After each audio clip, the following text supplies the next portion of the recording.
Et je veux dire, un homme ne dit pas, mais moi je ne suis pas femme. Si tu es marié, tu as une femme. Je veux un peu te choquer ce matin. Autorise-moi au moins de te choquer ce matin. Est-ce que les papas peuvent seulement lever la main? Soyez bénis. Le Seigneur vous aime. Et moi aussi, je vous aime.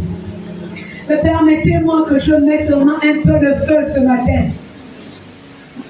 Vous savez, les problèmes dans les foyers viennent du fait que les hommes eux-mêmes ne connaissent pas ce qu'il faut faire.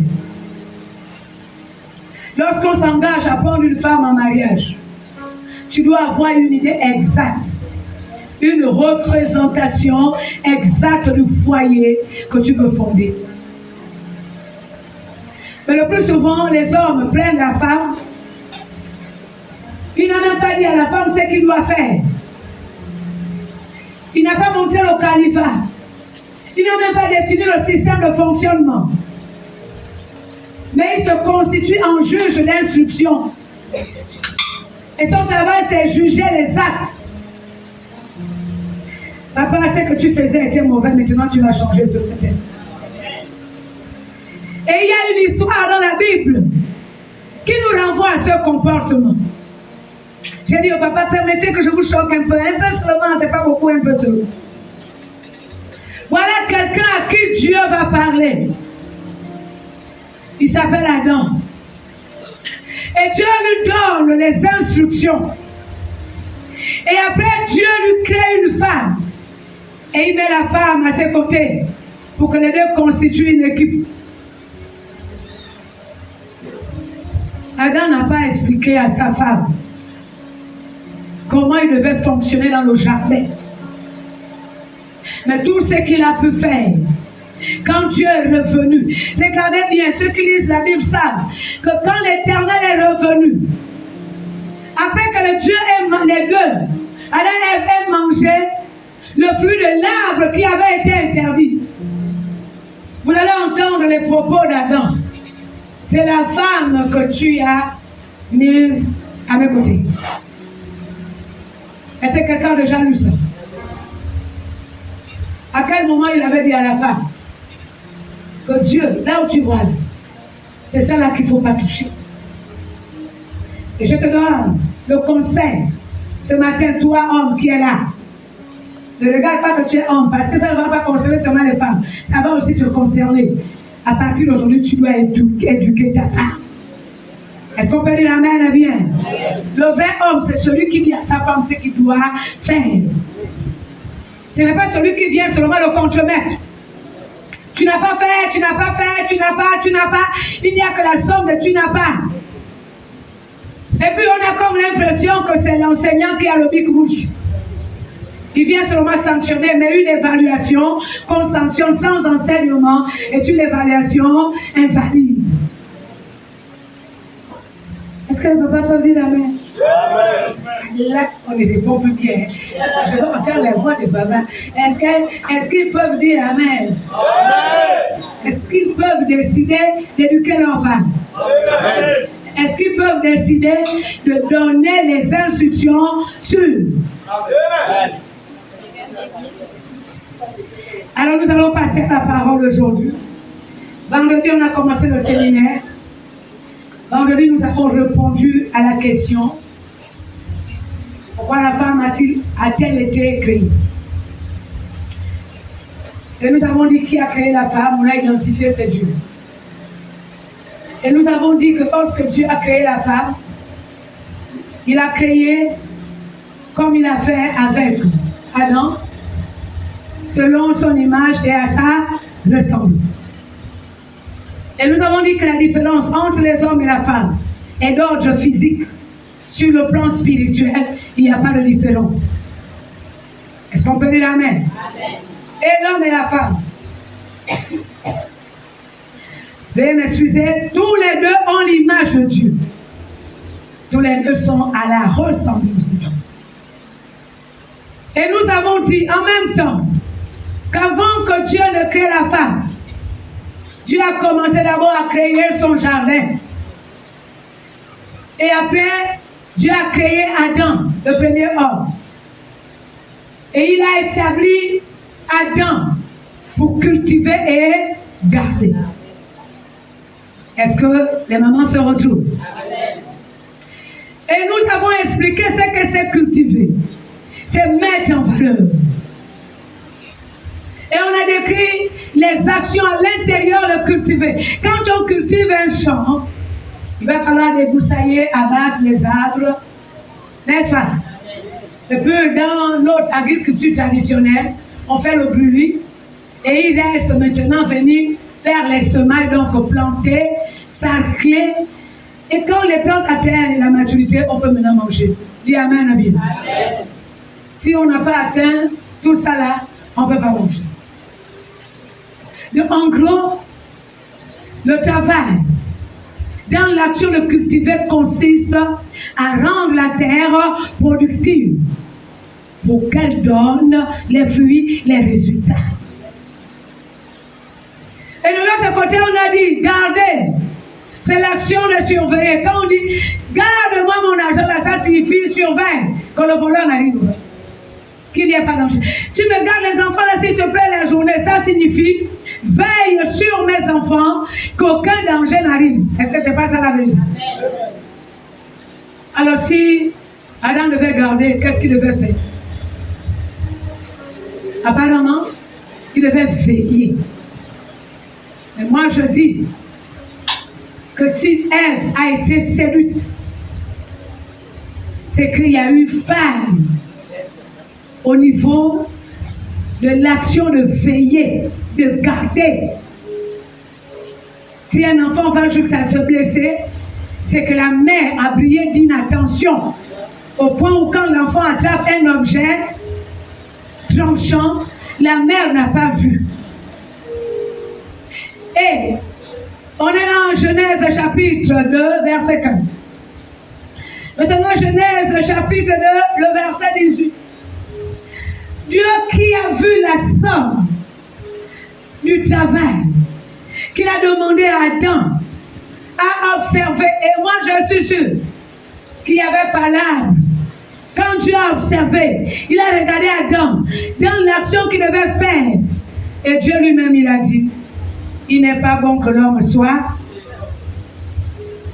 Je vais lui faire une aide semblable.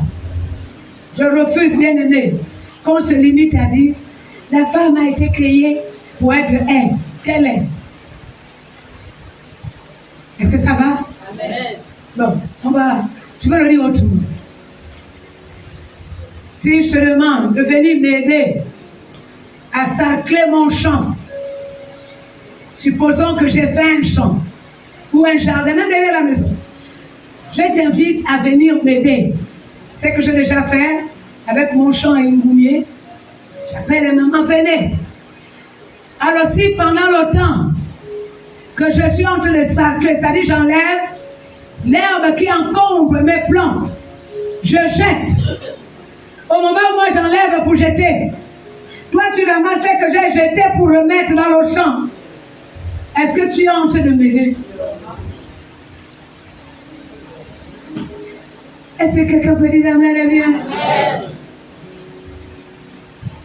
Et Dieu a pensé qu'il fallait une aide semblable. Alors de quoi s'agit-il exactement? Dieu voulait renforcer l'équipe de ces travailleurs. Dieu voulait renforcer l'équipe des ouvriers pour son jardin. Faisons de nos maisons les jardins. Faisons de nos familles les jardins de Dieu. Enlevons ce qui est encombrant et mettons ce qui est bien. Et nous avons dit dans le jardin, il y a tellement de belles choses. Quand on fait les jardins, c'est des petites plantes qu'on prend avec beaucoup de soin. Si on a planté l'oseille, les légumes, le follow, le maïs, on est là, on regarde, on arrose. Et un jardin, on peut planter aussi les fleurs. Et quand les fleurs la poussent, on vient à chaque fois arroser, enlever l'herbe qui est nocive, qui a unité. Est-ce que quelqu'un peut faire de sa maison un jardin? Et le deuxième jour, nous avons dit Mais ça s'est passé hier. Puisque Dieu a créé l'homme et il a créé la femme pour que les deux se mettent à son service. Quelle est la place de la femme? Quelle est son importance dans l'Église? C'était ça la question qu'il fallait répondre hier. Est-ce que les femmes qui étaient là hier peuvent lever la main? Je vais vous dire un secret. Je l'ai prévu. Dieu a dit, c'est pas ça. Il a parlé à la manière qu'il voulait nous parler hier. Alléluia. Je veux déjà construire un carnaval. Dieu a dit, laisse-moi pas faire de ton carnaval. Et puis voilà, c'est comment Dieu je veux. Et le Seigneur a défini la place de la femme. Hier, on a parlé de la femme, sa place dans l'Église et son importance. Et on a pris les exemples des femmes pour comprendre, pour répondre à ce besoin. Premier exemple, la femme samaritaine, c'est d'ailleurs son histoire qui est la base de ce séminaire. Cette femme samaritaine qui volontairement veut contrarier Jésus-Christ. Elle pensait qu'elle connaissait. Et puis, la rencontre se passe au puits de Jacob. Et Dieu nous a dit hier qu'il faut qu'on adopte le comportement de la femme samaritaine. Après l'échange, après la conversation avec Jésus-Christ, la femme samaritaine a compris que sa vie n'était pas honnête. Elle a déposé sa cruche au puits de Jacob. Elle s'est levée. Elle est repartie en ville pour aller annoncer. Regardez l'homme là. Il a dit ce qui est dans ma vie. Ne serait-ce pas le Christ? En d'autres termes, quand Dieu descend vers toi, quand Dieu va jusqu'à mentionner ce que tu fais de mauvais, Dieu attend que tu déposes. Le puits de Jacob signifie les actes que nous-mêmes nous avons fabriqués. Ce n'est qu'un puits. Un puits est l'œuvre d'un être humain. Mais le mot, le nom Jacob signifie tricherie, tromperie.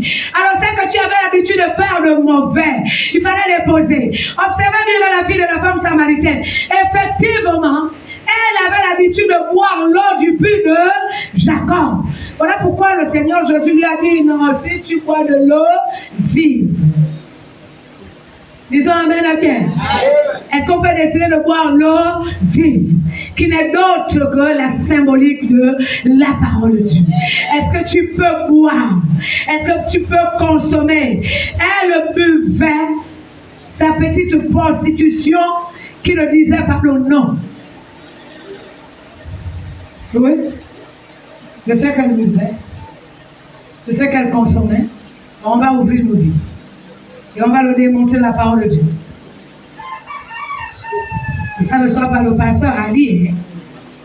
C'est Dieu qui dit dans sa parole. Jean chapitre 4.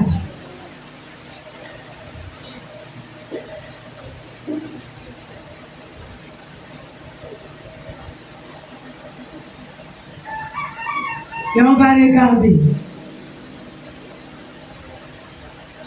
Le verset 10, c'est là où le Seigneur Jésus dit à la femme samaritaine, si tu connaissais le nom, si tu connaissais qui est même celui qui te demande à boire. Le Seigneur disait hier aux mamans, si tu connaissais même pourquoi Dieu t'a amené à l'église, pourquoi Dieu t'a appelé, tu n'avais pas blagué avec ta vie. Verset 11. Seigneur lui dit la femme, tu n'as rien pour puiser, et le puits est profond. D'où aurais-tu donc cette eau vive? Es-tu plus grand que notre père Jacob, qui nous a donné ce puits, et qui en a bu lui-même, ainsi que ses fils et ses troupeaux? Jésus lui répondit, quiconque boit de cette eau aura encore soif. Oh, Saint-Esprit, je te dis. Mais celui qui boira de l'eau vive que je lui donnerai n'aura jamais soif. Et l'eau que je lui donnerai deviendra en lui une source d'eau qui jaillit jusqu'à la vie éternelle. La femme lui dit, Seigneur, donne-moi cette eau. Donc, j'aime bien son audace. Afin que je n'ai plus soif et que je ne vienne plus puiser ici. Que je ne continue plus à faire la même chose.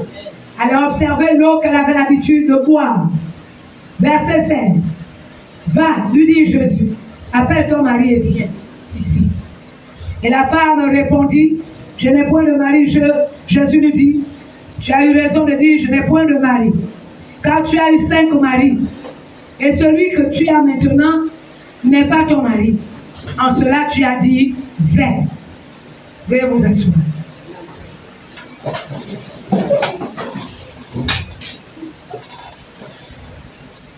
En toute sincérité, on pouvait dire, bon, Jésus a fait hors sujet. L'objet de leur conversation, c'était de l'eau. Ça va? Quel était le rapport avec l'eau et le mari de la femme? Je rappelle ici qu'elle venait puiser dans le puits de Jacob. Est-ce que tout le monde se retrouve? Et nous avons dit le nom Jacob signifie tricherie. Regardez le degré de la tricherie. 5 maris.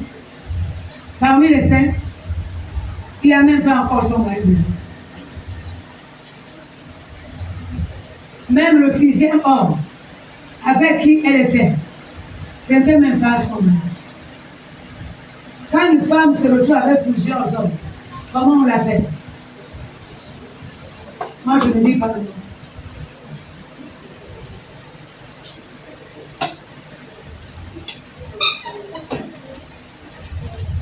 Est-ce qu'elle est maman dans la salle? Est-ce que les mamans peuvent acclamer le Seigneur?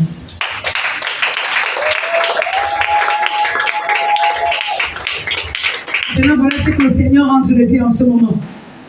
Quand tu viens à l'église, au-delà de la vie que tu as menée, avant d'atteindre la mission de Dieu, lorsque tu écoutes la parole de Dieu, le Seigneur attend de toi ce que la femme samaritaine a fait. Elle a déposé la couche. Elle a rompu avec la mauvaise vie. Elle a compris que réellement, elle n'était pas digne. Comment une seule femme va voir 6 hommes? Elle était au 6e, ça fait trop. Une seule femme ne peut pas avoir Jacques, Paul, Ambroise, Barthélemy. Pour toi seul.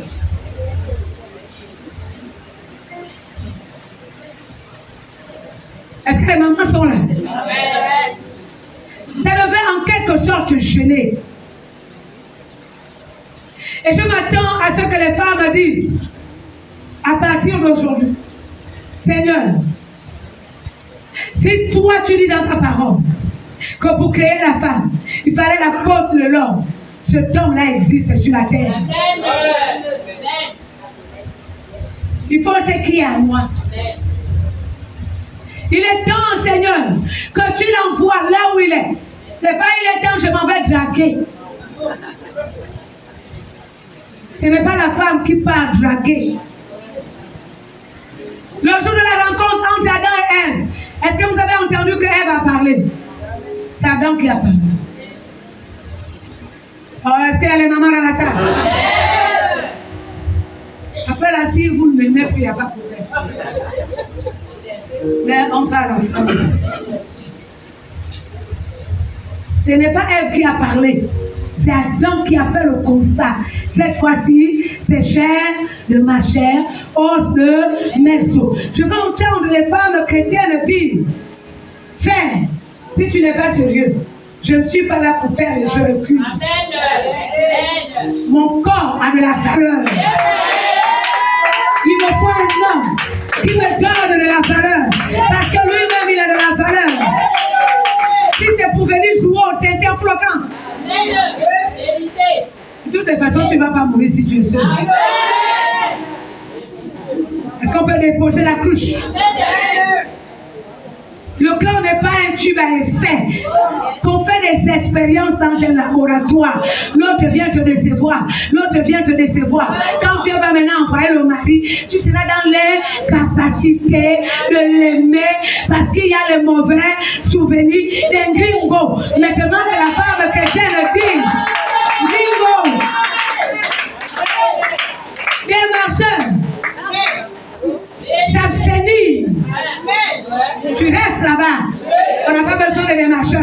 On a besoin de propriétaires. Et que ce soit le propriétaire, Père, que tu envoies vers moi. Et ce propriétaire va faire les choses propres.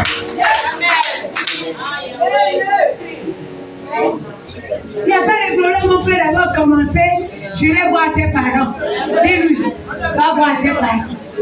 Et le commencement sera après, quand tu vas voir tes parents. Et c'est quelqu'un peut dire amen, bien. Elle avait 5 hommes avant, même le 6e, ce n'était pas son mari. Ça fait trop. Le plus de Jacob. Quand je marche là, on me dit, tu es chrétien, non, c'est ça. Et tu te réjouis. Au lieu même de s'énerver. J'ai entendu une histoire. L'homme de Dieu là, c'était trop fort. Hein? Et une soeur en Christ en train de raconter ses prouesses, les prouesses de sa beauté, comment les hommes l'agradent. Et puis, le frère en Christ se retourne pour dire, mais c'est normal. Il n'y a que la viande pourrie qui attire les mouches. C'était trop salé.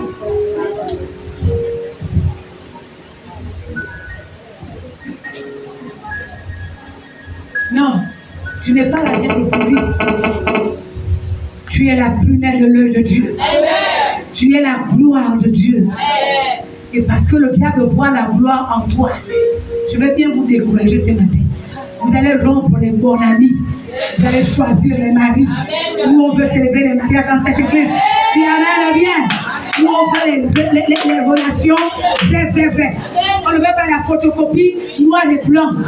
On veut l'original. On veut l'authentique. Est-ce qu'on peut dire amen bien? Et puis, on viendra danser et chanter. Tu es l'original. Mon Jésus, tu es l'original. Les sorciers, ce sont les photocopies, les clichés. Oh Jésus, il est l'original. Est-ce que quelqu'un peut chercher l'original? Celui qui vient bomber le torse, ce pantalon juste ici, à côté. Je le dis, ce n'est pas ton pantalon qui fait la chose. Tu viens de la part de qui? Le Dieu au Jade. Si c'est là pour me séduire. Et déjà, il y a un signe. Si c'est un frère en Christ, il commence à te dire, on va aller au lit. C'est un faux. C'est un corrompu. Non, c'est un frère en crise. Merci.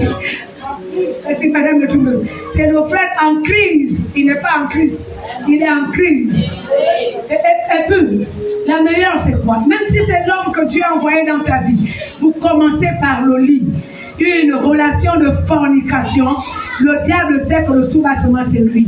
Il viendra vous agacer.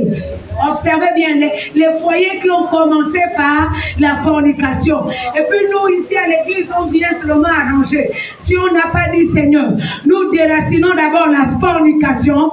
Nous t'invitons pour que tu sois le soubassement. C'est là où Satan viendra à n'importe quel moment. Quand il va se souvenir qu'il était au début avec vous. Il viendra vous dire. On ne le dit pas pour vous embêter. Est-ce que quelqu'un peut comprendre ça? On le dit pour vous faire du bien. Et la femme samaritaine a posé la touche. Ah! Et elle est partie. Elle s'est convertie. De buzeuse d'eau, elle devient l'évangéliste.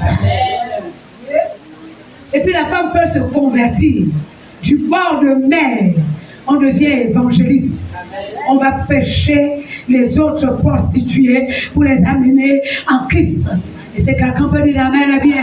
C'est sa place. Elle doit évangéliser. Elle doit amener les âmes à l'église. Amen, amen. Et on a pris un autre exemple. Je crois qu'on a pris 3 exemples. La veuve de Sérepta. Elle était dans l'état du veuvage. Je ne suis pas en train de te dire, attends quand ton mari va mourir pour commencer à servir Dieu. C'est pas ce que je dis. Qu'est-ce qu'on appelle état de veuvage? C'est un état d'insuffisance. de manquement. Tu n'as rien. Tu as de la peine à joindre les deux bouts. Il s'agit de cet état d'esprit, cet état financier, matériel, dans lequel beaucoup de gens se retrouvent. Mais l'aveugle Sarepta, Dieu a vu qu'elle avait de la valeur. Malgré le fait que tu n'as rien, Dieu sait que tu as de la valeur. Et si Dieu t'envoie, si Dieu te demande d'investir dans sa maison, si Dieu te demande de donner, au moment où les poches sont percées, c'est que Dieu va pourvoir à ce que tu vas donner. L'Éternel est Jéhovah Jireh qui pourvoit. Oh, que quelqu'un me dise Amen bien. À la maison de la femme, veuve de Sarepta. Elle a dit à l'homme de Dieu, vers qui l'Éternel a envoyé. Là où tu vois, homme de Dieu, il n'y a qu'un petit pot de farine, un petit fond d'huile. Dès que je termine de faire le pain, là, moi je mange mon fils. Après là, c'est le gars. J'aime bien le langage des jeunes. Après là, c'est l'odage. C'est la mort. Il n'y a plus rien. Mais malgré, quand le prophète Élie la croise, elle est partie ramasser 2 bois. Regarde la dimension de la pauvreté. Pour faire un feu normal, il faut au moins 3. Elle n'avait que 2 bois. Pour venir faire son pain là, le pain de son fils là. Et après là, le compte est bon. Ils attendent le jour seulement que Dieu va sonner la cloche. Malgré ça, l'homme de Dieu lui a dit, donne-moi à boire. Elle s'est levée, elle a donné de l'eau. Est-ce que quelqu'un m'écoute? Tu ne donnes pas à Dieu. Ce n'est pas parce que tu n'as pas. C'est l'égoïsme. C'est l'avarisme. On peut changer ce matin au nom de Jésus. Amen. Tu ne donnes pas à Dieu. Ce n'est pas une affaire, il n'y a pas. C'est l'égoïsme. La maladie là a un nom. Égoïsme, avarisme. Sinon, Dieu n'attendra pas qu'il te donne beaucoup pour que tu viennes donner. Dieu veut que tu lui donnes dans ce qui est entre tes mains. Même si c'est les miettes. C'est dans les miettes là que Dieu veut tirer sa gloire. Ça va? Et puis l'homme de Dieu lui a dit, fais-moi le gâteau, tu prépares, tu me donnes. La farine ne manquera plus jamais dans ta maison. L'huile ne manquera plus jamais dans ta maison. Vous savez, quand on donne à Dieu, lorsque soi-même, on est accablé. Le genre de don là s'appelle le sacrifice. Pendant le temps que tu fais ce sacrifice, tu bouscules le ciel. Et la Bible dit dans le livre de Malachie, nous connaissons, Malachie chapitre 3 à partir du verset 10, n'est-ce pas? Mettez-moi de la sorte à l'épreuve. Si je n'ouvre pas pour vous, pour celui qui met Dieu à l'épreuve, ce n'est pas pour celui qui vient à l'église. Est-ce que là on est clair? Amen. Voilà quelqu'un qui va devenir riche. Le pays est dans la famille. Elle va devenir riche à cause du fait qu'elle a accepté de partager le peu qu'elle a fait. Quelle est la place de la femme dans l'église? Ce sont les mamans qui ont le cœur d'homme ici. Quelles sont les femmes qui ont le cœur d'homme? On va prier pour vous. Parce que le corps de la femme est flexible. Elle partage aussi facilement. Dans les maisons même, elle peut préparer. Elle donne à tout le monde. Elle-même dort le ventre creux. Est-ce que ce n'est pas la vérité? Comment vous faites pour ne pas donner à Dieu dans sa maison? Comment vous faites pour ne pas nourrir Jésus? On va quitter l'égoïsme ce matin au nom de Jésus. Ça va? Et l'aveugle Sarepta, elle a fini. Elle a terminé avec la pauvreté. Parce que la prophétie a été déclarée. Si vous lisez la suite de son histoire, 1 Roi chapitre 17, vous pouvez tout lire. Son enfant va tomber malade. Au point où, moins l'enfant mourait, l'Éternel a ramené la vie à l'enfant. Parce qu'il s'est souvenu de ce qu'elle a fait. Elle a nourri l'envoyé de Dieu. Peut-être tu ne sais pas qui est l'envoyé de Dieu. Je peux le dire pour les femmes qui n'étaient pas là. L'envoyé de Dieu, c'est le frère et la soeur qui est affamé. On dit Amen. Amen. Tu penses que quand tu dis j'ai donné à Dieu, tu vas voir Dieu avec tes yeux. Donner à Dieu signifie donner pour l'avancement de son œuvre. Il manque quoi? L'ampoule, j'achète. Il manque quoi? Le piano, j'achète. Il manque quoi? La table de mixage, j'achète. Il manque quoi? Les micros, j'achète. On dit Amen bien. Pendant le temps que tu le fais, Dieu descend pour combler aussi ta vie. Au cas où tu as oublié, je veux te rappeler que le Dieu là, c'est celui qui a créé le ciel et la terre. Et qui au commencement, la terre était vide et informe. C'est ce Dieu qui a donné la forme à la terre. C'est ce Dieu qui a rempli la terre. Quand tu remplis dans sa maison, il remplit dans ta maison. Est-ce que ça va? Est-ce que Charline peut lever la main? Elle nous avait rendu le témoignage ici, où Dieu lui avait dit, toi dans mon champ, moi dans ta maison. C'était ça, non? Seigneur, oh, ma maison, Seigneur, donne-moi. Oh. Regarde comment je souffre. Oh. Dieu dit, ok, il n'y a pas de problème. Toi dans mon champ, dans mon œuvre, moi aussi je descends dans ta maison. Elle est revenue plus tard rendre témoignage que Dieu lui ne blâme pas. S'il a dit, il va le faire. Dieu a délivré, a guéri son père. Elle nous avait rendu témoignage ici. Et l'homme de Dieu que le Seigneur a utilisé pour imposer la main a dit, non, ça n'a pas commencé ici. C'est là où sa fille prie. Nous avons entendu ce point de témoignage. Vous pensez que c'est la vraie? C'est comme ça que ça fonctionne dans la maison de Dieu. Tant que toi, la peine a flot, on parle. Tu es la kinda. Et le Seigneur nous a dit hier, le dangereux là-dedans, c'est quoi? Pour les gens qui aiment être assistés, c'est que tu as cimenté la faiblesse dans ta vie. Pour qu'on t'assiste, il faut que tu sois faible. Pour qu'on te donne, il faut que tu sois pauvre. Comment tu vas accepter d'être pauvre? Au lieu de dire, Père, rends-moi riche. Je vais être dans la catégorie des riches pour que moi aussi je donne. Et Dieu va te donner pour que tu sois le canal par lequel il va passer pour donner. Est-ce que quelqu'un peut décider d'être dans cette catégorie? Moi, je refuse la pauvreté. Je ne sais pas comment les gens s'accommodent avec la pauvreté, mais je ne l'aime pas. Je hais la pauvreté. Je hais la pauvreté. Est-ce que ça va? J'aspire à être riche. Est-ce que tu me saisis? Selon les moyens de Dieu. Pas comme le diable veut. Et dès qu'on me dit, ça là, c'est ce qui amène la richesse. Je ne veux même pas, je ne réfléchis pas doublement. Il n'y a pas à réfléchir. Est-ce que les mamans peuvent décider de le faire?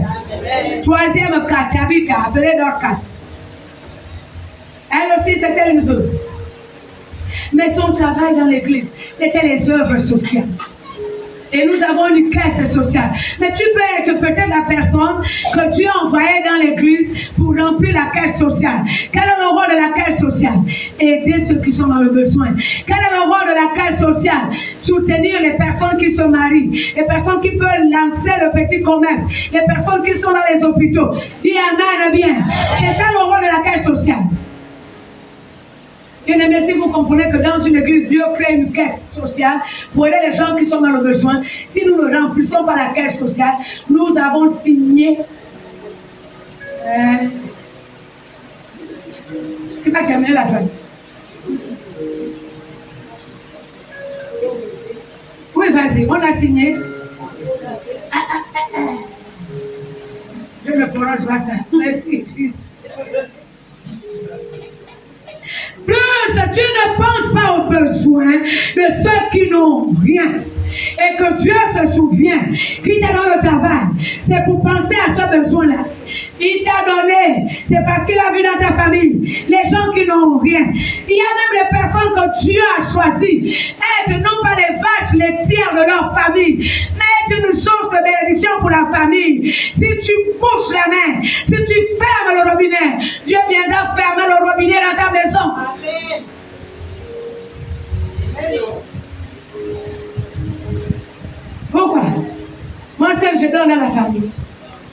Et puis, personne ne me donne. Je ne suis pas là dedans. Pardon. Mais si toi seul tu donnes, et qu'il n'y a pas un être humain pour te donner, je t'apprends la bonne nouvelle, c'est que seul Dieu viendra te donner. Et Dieu va multiplier tes avoirs. Que quelqu'un me dise un amen de bien. Dieu qui va multiplier tes avoirs. Est-ce que ça va? Dans le cas de Tabitha, les veuves vont pleurer. Les veuves vont pleurer. Tu parles comment? Elle faisait tellement du bien. Quand tu as entendu la douleur dans les cœurs des veuves, et puis Dieu a ramené Tabitha à la vie. Cas de résurrection. Si tu es utile pour l'Église, Dieu ne va pas facilement t'arracher de la surface de la terre. Parce qu'il connaît le rôle que tu joues dans l'Église. Et Dieu qui est le propriétaire de l'Église, c'est que s'il t'enlève, il y aura un trou dans l'Église. Il ne va pas t'enlever. C'est que quelqu'un comprend le secret de la longévité. Alléluia. Ok, aujourd'hui nous allons parler de la place de la femme dans la famille et dans la société. Je prie que le Seigneur m'amène à être précise et concis. La femme dans la famille et dans la société. Une femme est un projet de société de Dieu. Elle a été créée pour l'œuvre de bienfaisance. Et Dieu peut placer une femme dans une famille. Quel est le rôle de la femme dans la famille? Quelle est sa place? Je m'en vais te dire que, en fait, la femme a une place de choix. Le rôle communément que tout le monde connaît, c'est la maîtresse de la maison. Quand on dit maîtresse, c'est qu'il y a les enseignements. Parce que maîtresse est une enseignante. Et qui est enseignant signifie enseignement. Qui est enseignant signifie en même temps qu'elle a les informations pour donner aux autres. Est-ce qu'on se retrouve? Elle occupe une place stratégique. Pour regarder si la femme qui est dans une maison est sérieuse, on regarde la qualité de vie dans sa maison. La qualité de la maison. Si la maison est propre, c'est une femme vraie. Les mamans, vous allez m'excuser, mais on est obligé de parler. Je commence par là. Tu entres. Tu n'as pas besoin d'entrer dans la chambre. Tu es au salon. Tu regardes. Si la maison est ornée. Si les choses sont rangées dans les livings. Je ne sais pas ce qui est dans les maisons des unes et des autres. Si c'est bien rangé, c'est que la femme est vraie. C'est une femme responsable. Mais si tu arrives, tu trouves les cuillères par terre, il y a problème. Il y a problème. Si les miettes de pain que les enfants ont mangé depuis le matin sont encore sur la table à 15 heures, il y a quelque chose qui ne tourne pas. Le plus souvent, quand on dirait même qu'il y a une femme dans cette maison, le mot femme renvoie à la propreté, au design. Est-ce qu'on peut lire la main? Ce sont les mamans qui ont fait ça. Disons amen et bien. Est-ce que quelqu'un est d'accord avec la déco? Ce sont les femmes. Les hommes n'ont pas les yeux dans la beauté, dans le bling-bling. Un homme, il met son jean avec les balais, il est sport, il est pratique. Il part à la douche, il fait même vol d'oiseau. Piou, piou, piou. Il est déjà sorti. Et il s'est habillé en si peu de temps. Il est nickel. Mais une femme, à la douche, je ne sais pas, elle lave morceau par morceau. Quand elle sort de là-bas, la robe là ne passe pas avec la chaussure. La coiffe à un côté, il faut redresser. Écoutez-moi bien. Si cette beauté, c'est que tu as mis en toi, ce bling-bling, la notion de faire la beauté, d'être propre dans ton corps, si tu ne le traduis pas en acte, là où tu vis, il y a problème, il y a décalage. Il y a problème, il y a décalage. Le territoire de la femme, c'est sa cuisine. Si elle a la marmite qui a les croûtes depuis 3 jours, il y a souci. Hein? Est-ce que les mamans sont encore dans la salle?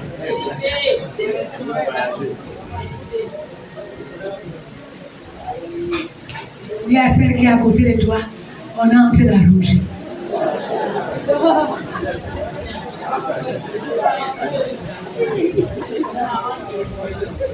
Est-ce qu'on peut acclamer le Seigneur?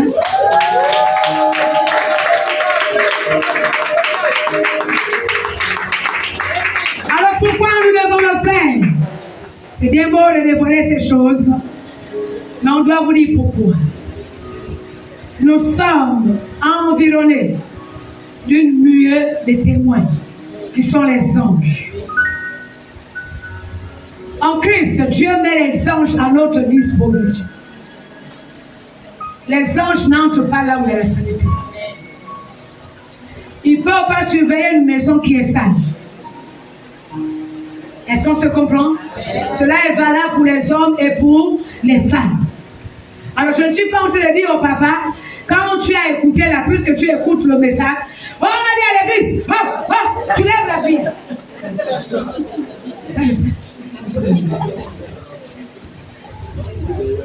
On a entendu dire que toi, si tu as vu la cuillère et que tu as vu que c'est pas le bon endroit, comme toi, on laisse ta maison ou non. Est-ce que les papas peuvent me rendre ce service? Levez les mains. Est-ce qu'il y a des papas qui sont les manchots? Est-ce qu'il y a des papas qui ont les 10 doigts? Est-ce qu'on peut dire amen bien? Ça signifie vous aussi. Quand la femme a une lacune, l'homme et la femme se complètent. Quand la femme a une lacune, le mari est là.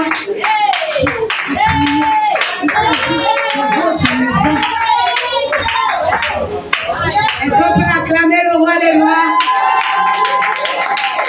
Dieu ne vous a pas établi comme étant le juge qui vient seulement prononcer la sentence. Il y a les hommes qui font bien le ménage. J'aime bien le bien-aimé Freddy quand il fait le ménage.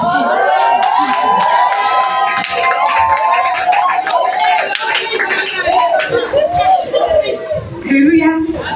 Je dis sa femme a du pain sur la planche.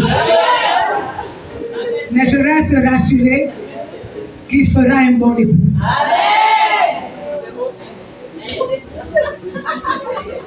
Alléluia. Et nous revenons à ce qui nous concerne. Femme placée dans la maison, dans son foyer, dans sa famille. Quelle est sa place?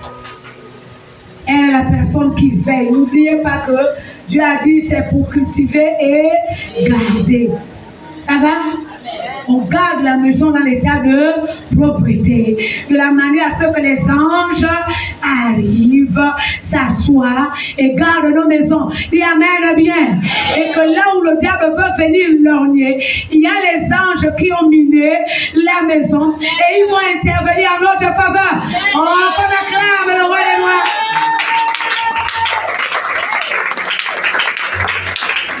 J'ai entendu une histoire, un témoignage d'une soeur qui est partie à l'église. Elle était au service de Dieu. Et puis le voleur est entré. Quand le voleur se retrouve au salon, voilà quelqu'un qui vient aussi. Le voleur comprend qu'il ne peut pas voler. Il y a quelqu'un. Ils sont deux. Et comme il ne connaissait pas si le quelqu'un est propriétaire de la maison ou pas, l'autre s'assoit, l'autre s'assoit. L'heure est en train de passer, une heure est passée. On ne sait pas combien d'heures la soeur avait fait à l'église. Les deux sont au salon. Voilà, la soeur a terminé son service. Quand elle revient, au moment où elle arrive devant sa porte, le deuxième monsieur qui était avec le voleur se lève comme s'il entrait dans la chambre. Pour toujours. Et la soeur entoure un étranger au salon. C'est ça, moi, ici. Oh, j'étais avec quelqu'un. J'ai fait quoi?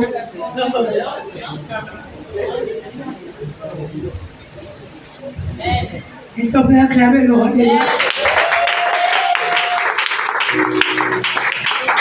L'ange est venu camper dans la maison de sa fille pour éviter que le voleur n'arrache. Et j'ai compris que dans nos maisons, les voleurs entrent, ils volent. Le démon le vole sur le désordre de la saleté. On va faire la guerre à la saleté au désordre dans nos maisons. Est-ce qu'on peut dire amen, bien? J'ai dit le démon le vole là sur la saleté et le vol. Est-ce qu'on a insulté quelqu'un? Non. On est en train d'arranger. Est-ce qu'on peut dire amen bien? Faisons la chasse à la saleté. Faisons la chasse au désordre.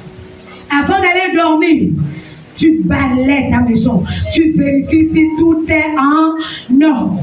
Que quelqu'un me dise amen bien. Tu as été créé pour ça. Donner l'éclat. Un éclat de pauvreté. On est toujours dans la famille. On va être précis, dans les choses précises, dans les choses concises. Quelle est l'importance de la femme dans la famille? On va le découvrir.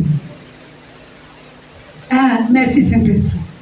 L'Esprit de Dieu me rappelle qu'il y a la deuxième chose qu'on n'a pas mentionnée. La femme, dans sa maison, dans sa famille, elle joue le rôle d'intercesseur.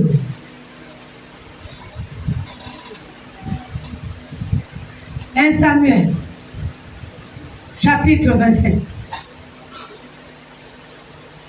du verset 10 au verset 27. Elle veille, elle garde. Avec quel moyen? La prière. Oh, il faut bien garder. Et le moyen, c'est la prière. Comment elle doit le faire? Verset 10 à 25. Et nous lisons la parole de Dieu. Nabal répondit au serviteur de David, qui est le fils d'Isaïe. Il y a aujourd'hui beaucoup de serviteurs qui s'échappent auprès de leur maître. Et je prendrai mon pain, mon eau et mon bétail que j'ai tué pour mettre en œuvre. Et je les donnerai à des gens qui sont, je ne sais où. Et les gens de David rebroussaient le chemin. Et ils s'en retournaient et redirent. Alors arrivaient toutes ces paroles à David. Alors David dit à ces gens que chacun de vous saigne son épée. Et ils saignirent chacun leur épée. David aussi saignit son épée. Et environ 400 hommes montèrent à sa suite. Il en resta 200 près des bagages. Un des serviteurs de Nabal vint dire à Abigail, femme de Nabal, voici David a envoyé du désert des messagers pour saluer notre maître, qui les a rudoyés. Et pourtant, ces gens ont été très bons pour nous. Ils ne nous ont fait aucun outrage. Et rien ne nous a été enlevé tout le temps que nous avons été avec eux. Lorsque nous étions dans les champs, ils nous ont, nuit et jour, servi de muraille. Tout le temps que nous avons été avec eux, faisant paître les troupeaux. Sache maintenant et vois ce que tu dois faire. Ce que tu as à faire. Car la perte de notre maître et de toute sa maison est résolue. Et il est méchant qu'on ose lui dire. Abigail prit aussitôt 200 pains, 2 outres de vin, 5 pièces de bétail, appliquées, 5 mesures de grains rôtis, 100 masses de raisins secs et 200 de figues sèches. Et il les mit sur les ânes. Plutôt, elle les mit sur les ânes. Et elle dit à ses serviteurs, passez devant moi. Je vais vous suivre. Elle ne dit rien à Nabal, son mari. Montez sur un âne. Elle descendit de la montagne par un chemin couvert. Et voici David et ses gens descendaient en face d'elle, en sorte qu'elle les rencontra. David avait dit, c'est bien en vain que j'ai gardé tout ce que cet homme a dans le désert et que rien n'a été enlevé du tout de tout ce qu'il possède. Il m'a rendu le mal pour le bien. Verset 22. Que Dieu traite son serviteur David dans toute sa rigueur, si je laisse subsister jusqu'à la lumière de demain qui que ce soit de tout ce qui appartient à Nabal. Lorsqu'Abigail aperçut David, elle descendit rapidement de là, tomba sur sa face en présence de David et se prosterna contre terre. Puis, se jetant à ses pieds, elle dit, à moi la faute, mon Seigneur, permets à ta servante de parler à tes oreilles. Écoute les paroles de ta servante. Que mon Seigneur ne prenne pas garde à ce méchant homme, à Nabal, car il est comme son nom. Nabal est son nom. Il y a chez lui de la folie. Et moi, ta servante, je n'ai pas vu les gens que mon Seigneur a envoyés. Est-ce que tout le monde a écouté la lecture? Voilà une affaire qui se crée. Nabal, c'est le mari d'Abigail, qui va se comporter bizarrement. Et le comportement de Nabal, c'est l'ingratitude. Maintenant, quand le serviteur est venu dire à Abigail, c'est que son mari a fait aux envoyés, les gens que le roi David a envoyés, la vraie femme. Je veux que quelqu'un dise, je suis la vraie femme. Il n'y a que combien de femmes? Donc il n'y a que 3 vraies femmes ici. Hein? Les fausses femmes là. On est là ce matin pour partir de la fausseté à la vérité. Est-ce que quelqu'un peut dire, je suis une vraie femme? Je suis une vraie femme. La vraie femme est celle qui limite les dégâts. Elle ne s'attarde pas au problème. Elle s'attarde aux solutions. Abigail n'a pas regardé seulement Nabal. Pour moi, quoi? C'est lui-même. S'il boit, il gaspille son argent avec le vin. Ça me fait quoi? L'argent qui part dans le vin, là, ça fait le manque à gagner dans ta maison. C'est l'argent là qui aurait dû être pour le sac de riz. Ça te fait quelque chose. Je vais te dire la chose en question. La pénurie. Mais s'il part même avec les femmes, je m'en fous. Puis ça tape la maladie là-bas, moi je serai épargné. Je suis en Christ, je suis en Christ. Combien de femmes en Christ ont été contaminées par le mari qui est parti chercher la maladie du haut? Être épargné, c'est la grâce de Dieu. Si Dieu ne t'épargne pas, toi-même dans le collimateur, le mari lui-même dans le collimateur, est-ce qu'on est encore ensemble? Qu'est-ce que la femme doit faire? C'est la femme, quand elle a écouté, que le mari est parti goûter à côté. Et vous me comprenez trop bien. Il n'y a que les jeunes là qui ne comprennent pas de quoi il s'agit. Mais les cocobards là, ils comprennent ce que ça signifie quand on goûte à côté. Elle se lève pour dire, Seigneur, l'adultère là ne va pas entrer dans ma maison. Non, c'est faux. C'est hors de question. Hé! Arrive! Tu as ressenti. Et puis on sert le mari au pied.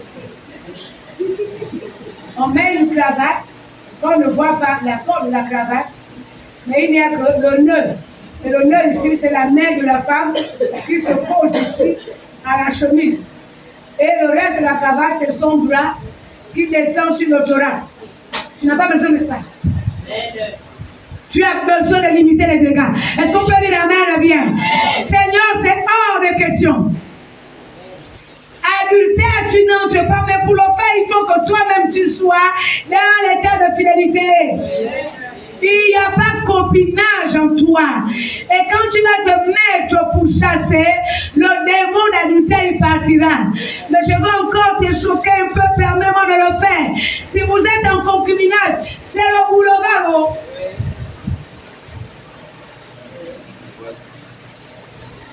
C'est la vérité. Si vous êtes en concubinage, on appelle ça union libre, n'est-ce pas? Oui. Ce n'est plus d'abord liberté, c'est libertinage. Il y en a même les autres. L'autre fait son petit métier à côté. L'autre fait son petit métier à côté. L'essentiel, c'est qu'on se retrouve quand il y a les gens à la maison. Fais semblant, fais semblant. On joue les amoureux quand il y a les gens. Quand les visiteurs sont partis. Voilà.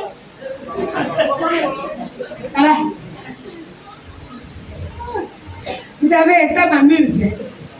Dieu te marie pour vivre un petit paradis sur la terre. Toi-même, tu laisses le diable t'utiliser à rendre ton foyer qui est le jardin que Dieu a créé pour toi. Tu t'engages avec le diable pour faire de ton jardin un petit enfer sur la terre, même toi-même. Est-ce qu'on peut changer? Seigneur, fais quelque chose. Libère mon époux, je t'en prie. Et si tu es dans la fornication, dis, Seigneur, déjà notre relation, c'est un gros bagage devant toi. Voilà qu'il est parti encore ajouter un autre bagage. Viens nous délivrer. Il n'y a pas lui, il y a nous. Est-ce que ça va? Amen. À moi la faute. Abigail a limité les dégâts. Et la maison a été épargnée. Les enfants là sont des voyous, des bandits. Ça, c'est une mère qui dit ça à son enfant. Même toi-même. Comment tu peux confesser que tes enfants sont les bandits, les voyous? Seigneur, ma maison te dérange. Je t'en prie, pardonne mes enfants. Pardonne ma maison. Est-ce qu'on peut dire amen? Viens. Viens pardonner. Tu es le Dieu de bonté. Viens pardonner, s'il te plaît. Est-ce que quelqu'un peut le faire? Quel est ton rôle dans la société? Esther, chapitre 4. Est-ce que tu as compris ce que tu vas faire dans la maison? Amen. Tu veilles, tu pries. Et j'ajoute, tu prodigues les conseils. Il y a des femmes qui n'ont jamais dit à son mari, chérie, voilà ce à quoi j'ai pensé. C'est ça là qu'on peut faire dans la maison. Mais elle est là seulement pour dire, tu gaspilles l'argent, tu n'amènes pas les initiatives. La femme est une force de proposition. Tu ne proposes rien. Mais tu es seulement là pour dire, ah, non, tu gaspilles l'argent, tu gaspilles. Il y a les femmes dépensières. Il y a même des hommes qui donnent tout leur argent aux femmes. La raison, il a donné 100 000 le matin. Le lendemain matin, maladroit, je vais revenir encore goûter. La bouteille d'huile est finie. Oh, la maman se retourne. Tu fais de l'argent. Tu as fait le marché. Qu'est-ce que tu voulais que je fasse quoi? Tu fais le marché. Oh, au marché là. Et c'est ça là qu'on va arrêter. Si on a donné 100 000 francs pour la nourriture, ça c'est pour la nourriture. Quand tu reviens du marché, tu dresses la liste, tu fais les comptes avec ton époux. C'est lui qui a donné l'argent. Il a le droit de savoir ce que tu as fait avec l'argent. Mais généralement, on ne fait pas les comptes pour vous.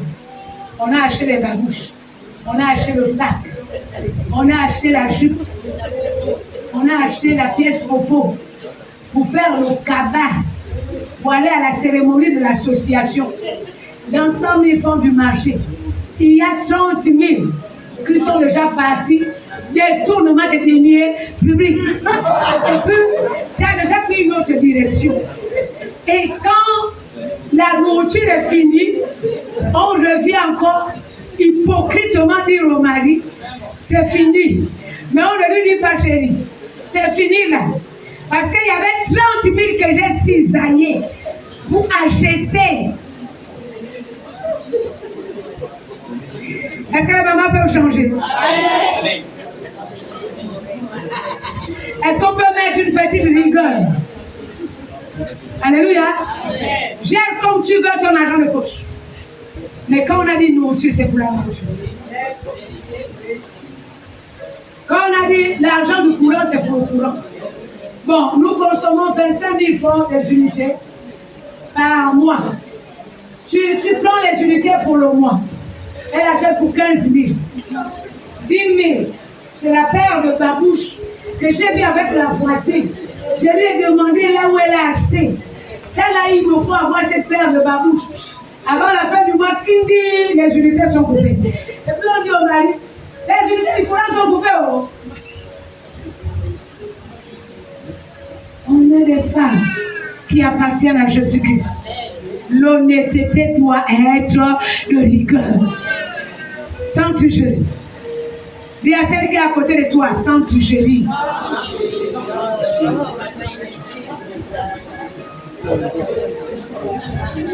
Est-ce qu'il y a des mamans qui sont d'accord avec Dieu?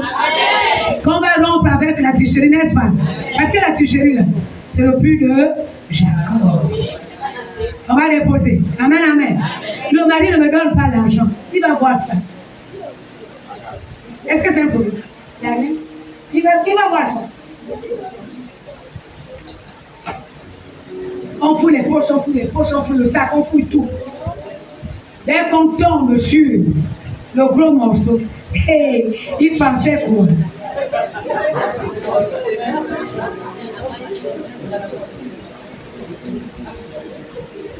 Il y a 300 000 dedans, il prend quand même 150. Je coupe la pomme en deux. L'argent que tu prends, est-ce que tu sais d'abord ce à quoi l'argent a été destiné? Dans la maison, la femme doit être une femme d'initiative. Elle fait les petites tontines pour acheter ce qui manque dans la maison. Tu peux commencer par ton argent de poche. 50 000 argent de poche. Tu fais la tontine de 10 000. Avec 10 personnes, ça fait 100 000. Avec 100 000, tu achètes des bouquets de fleurs, tu achètes des assiettes, tu achètes ce qui manque. Dis amen, bien. Est-ce qu'on peut essayer de le faire? Amen.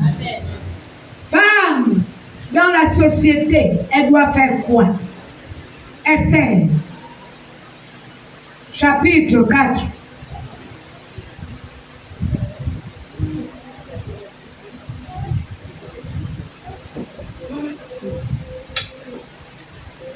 Moi, là, vraiment, le mari ne me donne pas, mais je veux même investir dans l'œuvre de Dieu comme. Mais ton visage brille. On regarde là, il y a, comment vous appelez ça? Le fond de teint. Elle a fait le nez comme. Il y a le fond de teint, il y a les fards, il y a le rouge à lèvres. Bon, comment tu as fait pour avoir les fards que tu mets? Comment tu as fait pour avoir le rouge à lèvres? Elle est noire par sa peau, la bouche est rouge. Arc-en-ciel.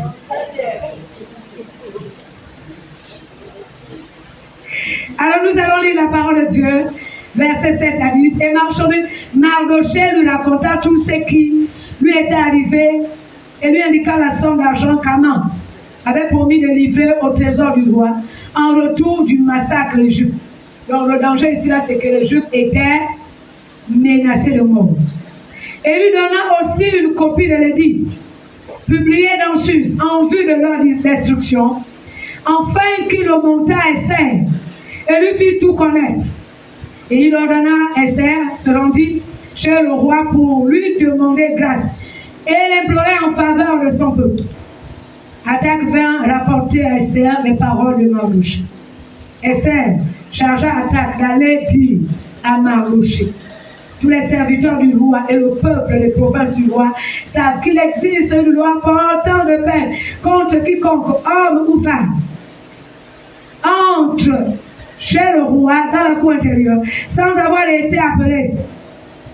Celui-là seul a la vie sauve, à qui le roi tend l'obsèque.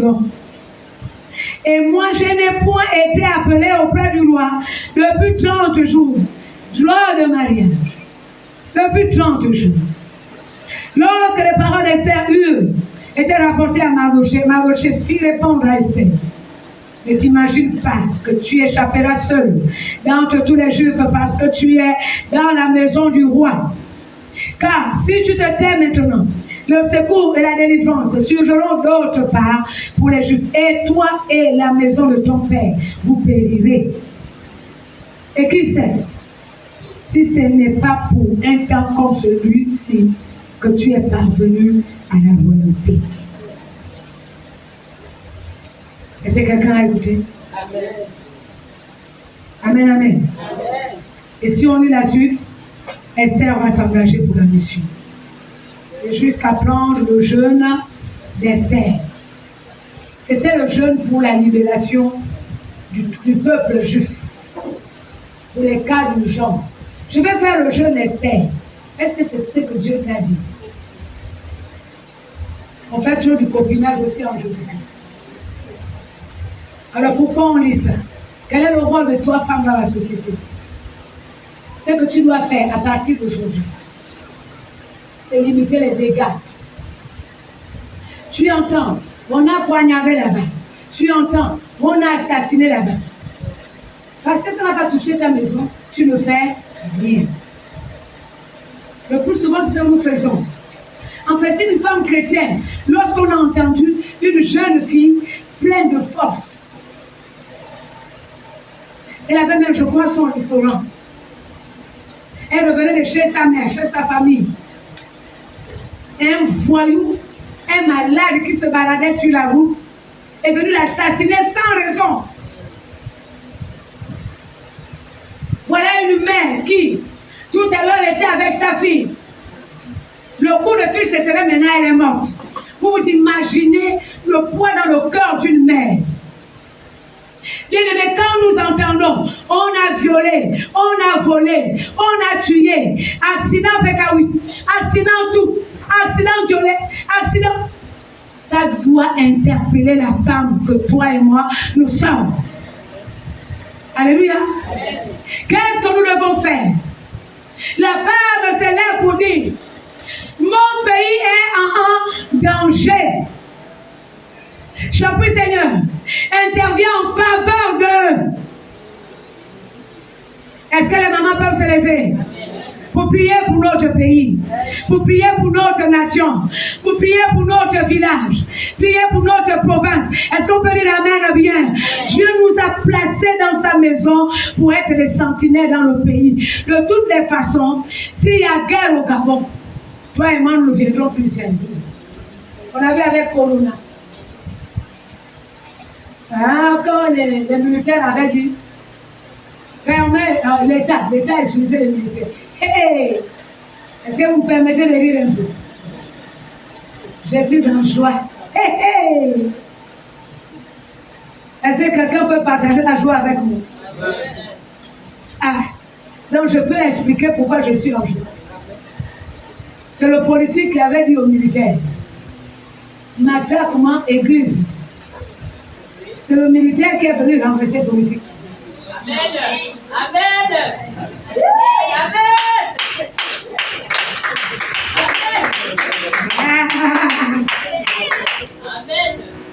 Est-ce qu'on peut blaguer avec Dieu? Vous vérifiez, si les gens se mettent à prier, alors sur le chemin, les pauvres, il y a un qui disait, vous pensez que c'est des gaietés de cœur qu'on dorme dehors, on a les maisons, on a les familles, on vient dormir dans des conditions lamentables. Oh oui, les pauvres, ils étaient maltraités. Quel que soit ton, j'ai payé ou qui, je ne sais pas, policier, ou qui militaire, tout le monde le piquait. 18 heures, c'était l'heure que Corona sortait. Parce que c'est alors là qu'il y avait le couvre-feu. 18 heures, après, on surveille. Et 6 heures du matin, c'est sûrement à 6 heures que Corona repartait là où il dormait. Et la journée, Corona se cache. On avait comme l'impression que Corona est né à l'église. Et comme il était né à l'église, on dit vous, église là, vous avez fait naître Corona. Et comme Corona arrivait sur la terre à cause de vous, il n'y a plus excès de zèle. Et puis Dieu a dit, je confonds le langage. Si l'on forme le complot contre toi, cela ne viendra pas de moi l'Éternel. Mais quiconque tombe, se ligue contre toi, tombe sous ton pouvoir. Il a fallu qu'il y ait la torture pour que les gens se mettent dans les coins pour dire dans les chambres, Seigneur, il faut que ça change, Seigneur, il faut que ça change, Seigneur, on veut de l'intervention, Seigneur, il faut. Hey! Quand Dieu a entendu les cris, Dieu a entendu les soupirs. Oh, je me souviens, à ma coco, les femmes ont fait l'hymne. Les femmes ont décidé. Et le petit mouvement des femmes là, s'est embrassé là, en 2006, en moins de mois, terminé. N'est-ce pas les parents disent, c'est que femmes veulent. Est-ce que les femmes peuvent se lever pour le pays? Les enfants que tu es en train de mettre au monde, si tu ne pries pas pour le Gabon, comment ils seront demain si la société est foutue? Est-ce qu'on peut se lever pour la prière? Amen, amen. Une femme à l'église, dans la nation, elle soutient sa nation. Elle plaît. Seigneur, il faut qu'il y ait le développement économique. C'est fini les routes qui sont percées. C'est fini les hôpitaux qu'on t'amène avec la maladie. Les médecins et les infirmiers se débrouillent à chasser la maladie qui t'a amené à l'hôpital. Tu sors là avec la maladie sur la peau parce que même le lit de l'hôpital sur lequel tu étais, il y a déjà les microbes. Il nous faut des structures hospitalières. Il nous faut les médecins. Seigneur, regarde le secteur de l'éducation. Oh, veille que les enseignants soient compatissants, qu'ils jugent et enseignent bien nos enfants. Seigneur, regarde le ministère de l'économie. Ouvre leurs yeux, qu'ils voient les vrais projets. Est-ce que ça va? Est-ce qu'on peut le faire pour notre pays? Est-ce qu'on peut acclamer le Seigneur? Et ça, c'est le travail de la femme. Elle doit le faire. Dieu nous attend pour le faire. Femme, si tu connaissais le nom de Dieu, si tu savais que Dieu t'a créé, c'est pour être à côté de lui, pour soutenir Dieu dans l'œuvre de bienfaisance. Et à partir d'aujourd'hui, nous allons commencer une œuvre, soutenir nos maisons, soutenir nos familles, soutenir notre pays. Disons Amen bien. Et nous allons nous lever. On va prier pour le Gabon.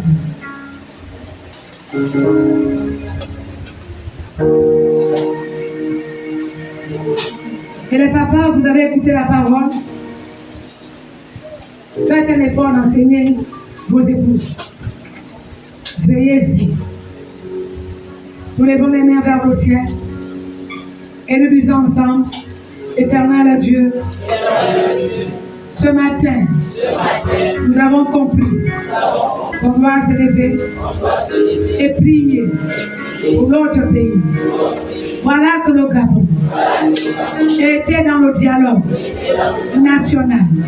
Père Céleste, les hommes ont fait les propositions qui ont été triées et les autres validées.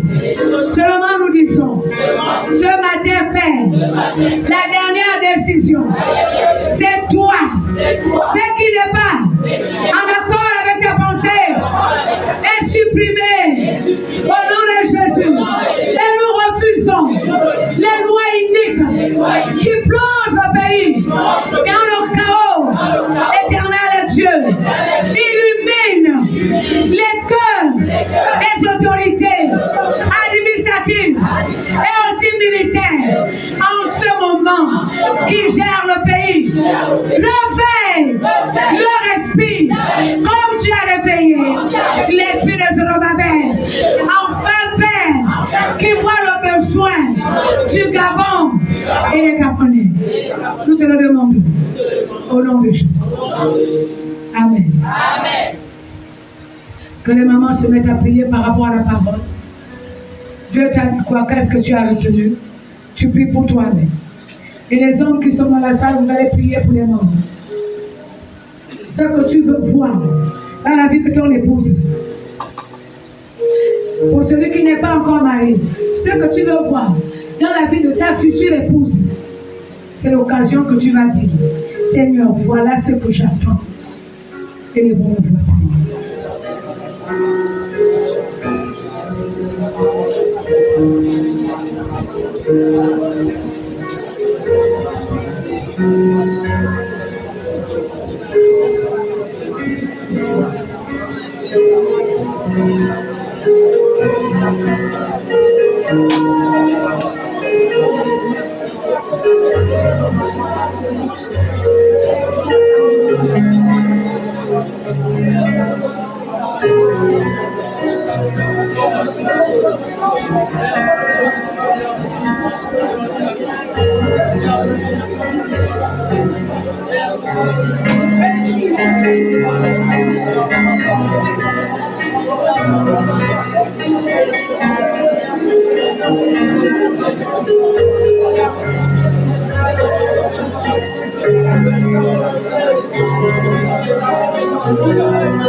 Dieu qui nous aime.